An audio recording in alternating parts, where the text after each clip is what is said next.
Hello and welcome to the debate. I'm Marzieh Hashemi. Thanks so much for being with us. Well, Iraqi military and its volunteers continue with clashes and trying to retake Iraqi territory, which had been overrun by Takfiri ISIL militants.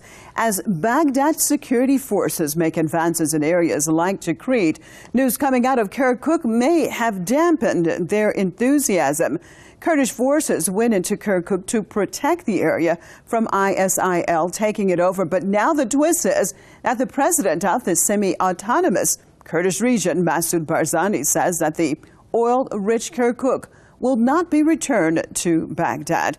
We will take a look at the latest twists and turns in the situation in Iraq. Thousands of soldiers backed by planes, tanks and bomb disposal units have been deployed to Salahuddin province. They've conducted their biggest counter-offensive as of yet to push out Takfiri and Bahasi militants from Tikrit. The government has also sent security forces to the northern edge of Baghdad. The defensive positions were set up and supported by different weapons. All these efforts and deployment of police forces are in order to provide safety and security for Baghdad's northern sector from terrorists and expel them from this sector. Meanwhile, as Iraq's top Shia cleric, Grand Ayatollah Sistani, calls on politicians to unite and form a new government, some are putting their own interest over that of Iraq. On Friday, the president of Iraq's Kurdistan regional government said that the Kurdish forces will not retreat from the oil-rich city of Kirkuk. Masoud Barzani, who is the leader of the Kurdish Democratic Party, KDP, made the comments at a time when his main rival president, Jalal Talabani, is on sick leave. Some of them are seeking independence and taking advantage of the security vacuum by controlling Kirkuk and so on. And yet at the same time, they are very worried and should be worried about being, next door neighbor to these ISIS terrorists who recognize no national borders and want to establish a 7th century caliphate with the most backward and barbaric set of self-made rules. Barzani's statement was rejected by both Shia and Sunni politicians in Baghdad, who described the move as occupation. In reaction to growing criticism, Barzani has suggested the fate of Kirkuk to be determined through a referendum attended by all ethnic groups in Kirkuk. The presence of Peshmerga forces in the contested city, in addition to previous disputes over the KRG's unauthorized crude exports to Turkey and Israel, has made the situation very tense. The head of the Iraqi Turkmen Front has vowed to mobilize his troops unless Peshmerga forces leave Kirkuk. It seems that the Kurdish leaders' insistence to keep the city under their control will ultimately lead to an all-out armed conflict in Iraq with negative consequences not only for the country but also for its neighbors. I'd like to welcome my guest to the program, Professor of London Metropolitan University, Sami Ramadani, out of London, and Professor, Arbil University, Othman Ali, out of Arbil. Thank you both for being with us. We appreciate it. Well, let's start this off in Arbil with Mr. Ali. With Iraq being under a lot of pressure right now, why do you think that Barzani has chosen this very sensitive time to say that his forces will not return Kirkuk to the central Iraqi government? Well, first of all, nice to be with you again. I think the Barzani and the Kurdish people have waited for 9 years for this article of the constitution to be implemented. And the Kurdish street putting a lot of pressure on Barzani. There is a unanimity that this so-called contested area has been historically a part of Kurdistan. And the governments, especially Prime Minister Nouri Maliki's government, has not taken any measures to implement an article which is from the Constitution, Article 140. And they were up until very recently saying this article is dead. How can an article in a Constitution will be dead? So I think there is a reaction Barzani and other Kurdish leadership, especially PUK leadership, are under a lot of pressure. This is one. Secondly, I think there is a lot of exaggeration in the media, in the Arab media, in many Iraqi media, unfortunately, that Kurds have taken the town. Well, let me make it very clear to you. This town has been under Kurdish control since 2003. And the Kurds have not said we are going to declare independence, we are not going to retreat from this city or give it back to the Iraqi government. What they said, we are waiting, there will be a joint administration, and we will be waiting for the implementation of the article. On 10th of June, when the Iraqi units on the border of Kirkuk with Diyala, with Tikrit, withdrew, the Kurdish forces just moved in. And they filled the vacuum because Daesh would have occupied that area and would have been a threat to the Kurdish. Stay with me, Mr. Ali. Stay with me, please. Let me get our other guests. Stay with me, sir. Let me get our other guests also in on this discussion. Mr. Ramadani, your take on what Mr. Ali has said, that basically this is a traditionally Kurdish area, and regarding the resolution as far as the Constitution, that it's the Kurds' rights. Your take, sir.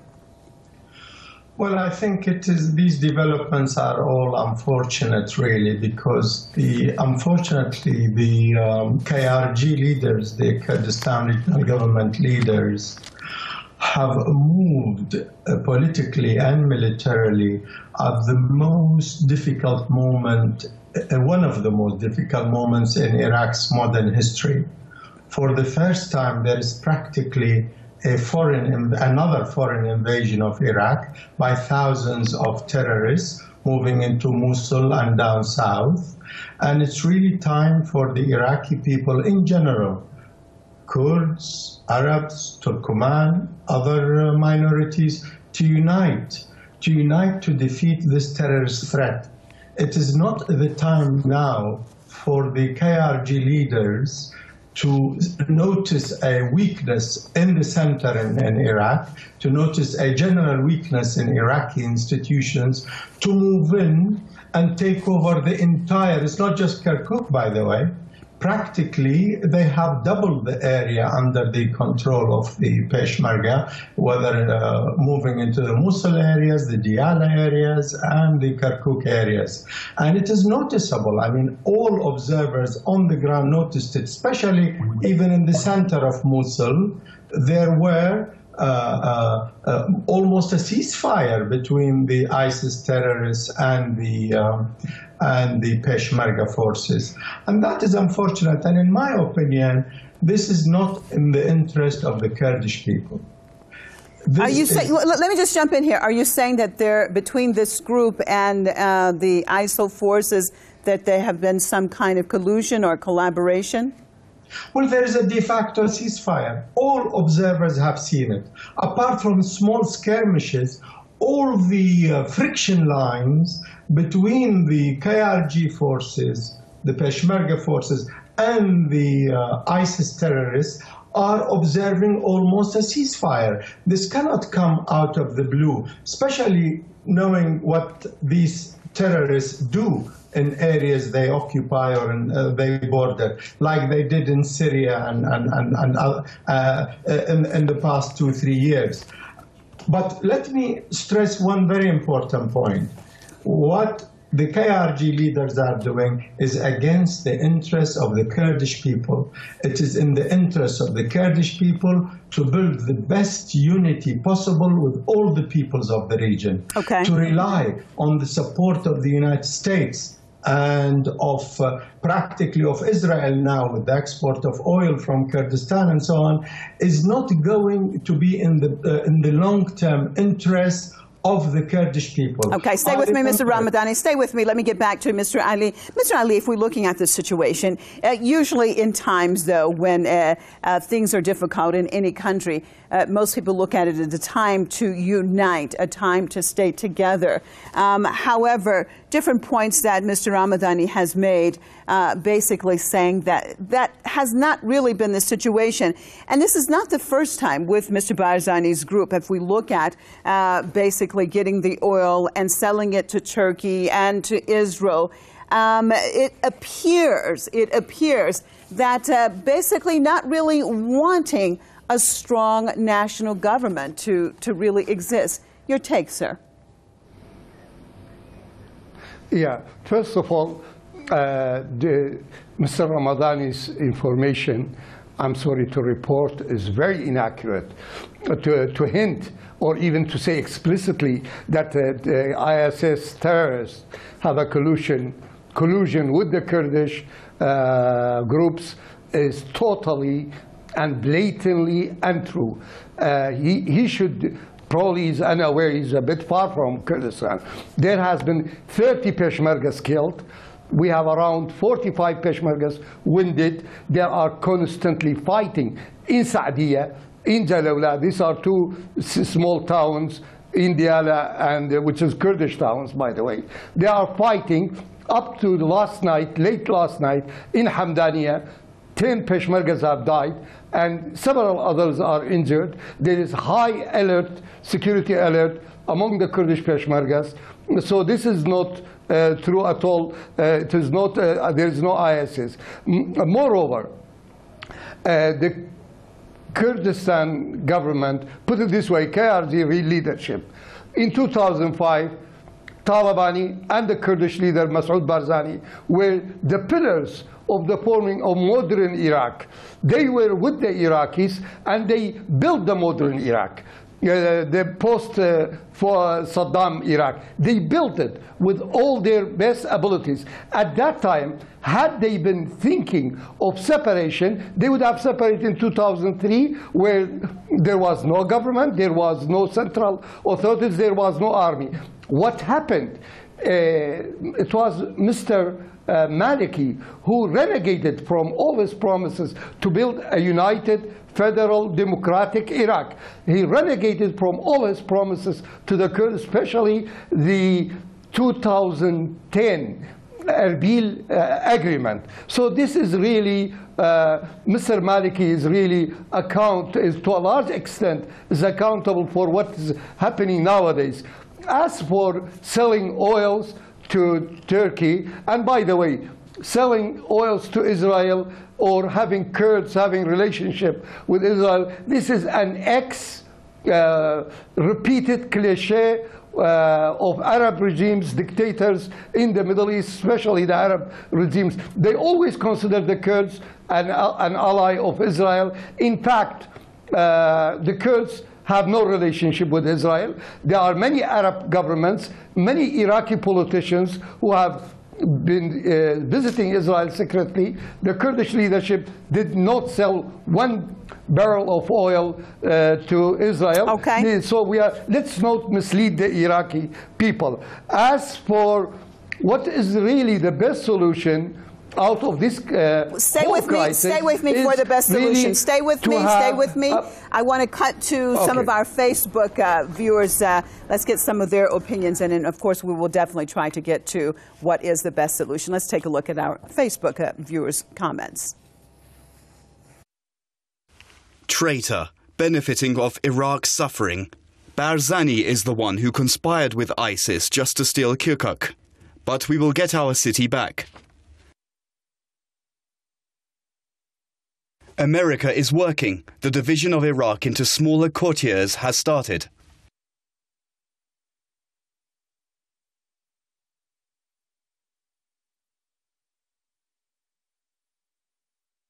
Kirkuk belongs to Kurds.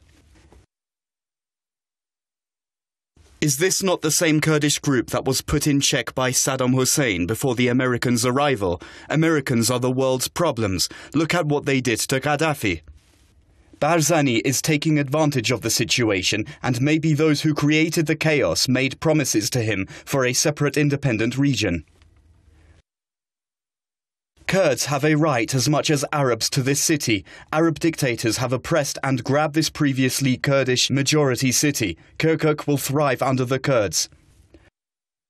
For 20 years, Kurds are working for Israel, and everybody knows it. 2 to 3 days ago, one Israeli diplomat said, "We will be happy if Kurdistan get a country." Well, back to Mr. Ramadani. Mr. Ramadani, your take in general, what we're looking at, do you think that this has been possibly a pre-planned situation? We see on the one hand that ISIL going in a roaring style. At the same time, then, we see a lot of activity taking place, and now all of a sudden we have now total control of Kirkuk, and Mr. Barzani basically saying that it will remain in their hands. Do you see any connections with all of this or not? Well, in politics, you look at the results, and the first thing that the Barzani leadership did was expand and move into areas, so-called disputed areas. I mean, your guest mentioned Jalala and Saadia. These are historically very, very mixed areas of Arabs, Kurds, Turkoman, and so on. And what Barzani is doing really is creating friction with the peoples of the region. And that is my point, that this is not in the interest of the self-determination of the Kurdish people. I'm old enough to remember the 1960s and 1970s, when gradually, under the leadership of the father of Masoud, Mullah Mustafa Barzani, they built a very, very close alliance with the United States and with the then dictator of Iran, the Shah of Iran. They became so dependent on the Shah of Iran and on the United States. When the dictator Saddam Hussein, under Saddam Hussein's dictatorship, made an agreement with the Shah, with the mediation of Henry Kissinger at the time, Saddam and the Shah of Iran met in Algiers. With the mediation of Kissinger, they reached an agreement and they betrayed the Kurdish people and created an enormous setback for the Kurdish people. Barzani had to leave Kurdistan as well. And through various machinations, Barzani, whether under Mullah Mustafa or now under Masoud, they dealt with the dictator Saddam against the Patriotic Union of Kurdistan and vice versa. These policies do not serve the long interests of the Kurdish people. The Kurdish people suffered under dictatorship, under chauvinism, under Saddam's regime. He gassed the Kurdish people. The Kurdish people do not need to rely so totally on the United States and these so-called friends. Now they have even closer relationship with Saudi Arabia. These are temporary tactical things that will not help the Kurdish people. They need to unite with the rest of the Iraqi people, with the Iranian people, with the Syrian people, because without such unity, it's only the terrorists and the big powers like the United States which will come and dominate the area. Okay, and stay with me, Mr. Ramadani. So sorry. Mr. Ali, your take, if we look at the situation, now he's talked about unity. When you have terrorists in general in your country, do you think in general that this is the best way to go about trying to fight the terrorists? Because it appears that there is more division being made with this move. If we look at Western media, Western political pundits, we continually hear them saying now Iraq in 3 sections, 3 parts, Sunni, Shia, Kurdish section. It seems that this is what is being promoted from the West. Do you think by this move of Mr. Barzani that will go forward in enhancing that division, or do you think that it will help as far as unifying Iraq? you know what, I personally, as an academician, I happen to disagree with Barzani's move in saying, in a statement which he made yesterday, that he will consider Article 140 as final. I disagree with him on that issue. I think that article is a part of a constitution. It's okay now the Kurdish Peshmergas are controlling the area, but this article needs to be implemented. And it is in Kurds' interest to ask for an international commission to come and implement that article. The article calls for normalization. The article calls for a referendum of those disputed areas. And I think Barzani should not have made that statement. I agree with Mr. Ramadani. And I also share Mr. Ramadani's view that the interests of the Kurds lie with the Iraqi people and with the Islamic Republic. The Islamic Republic in Iran has been a very close ally of the Kurdish people, supported the Kurds in time of critical needs, and the Kurdish leadership, KRG government, should have a balanced relationship with Turkey and the Iranian government. But let me also clarify a point. Let me make it very clear that the Western government, except for Israel, of course, does not encourage Kurdish independence. In fact, both William Hague, the Minister for External Affairs of Britain, and John Kerry, the State Secretary of State of the United States, told blatantly Barzani that we want you to join a government in Baghdad, a national government of unity. So they really did not. United States has not been supporting Kurdish independence. Okay. Let's not play with the old cliches repeated that the Kurds are allies of the United States. In fact, Kurdistan is as big as France, and there are 45 million people living there, and it is the only nation in the Middle East which does not have a state, because the Western governments divided them and forced them to be in nation-states which are all right. Sorry to interrupt you, but we're almost out of time. Sorry to interrupt you, but we're almost out of time. Mr. Ramadani, if you can tell me in 45 seconds, sir, what is the key? What is the key in keeping Iraq together at this point in time? Unity of the people. By the way, as a matter of principle, I have always supported the right of the Kurdish people for self-determination. That's my principal stand. But the Kurdish people's interests lie in unity with the Iraqi people to defeat terrorism, to defeat imperialist US-led domination. Without that, neither the Kurdish people, nor the Arab people, nor any people in the region will know peace, tranquility, and prosperity.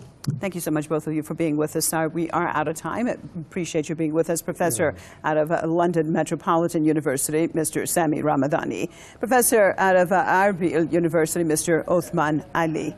Thank you both for being with us. And always, viewers, we appreciate you being with us. And hopefully, we'll see you right here, same time, same place tomorrow. I'm Barzani Hashemi, signing out for The Debate. Goodbye.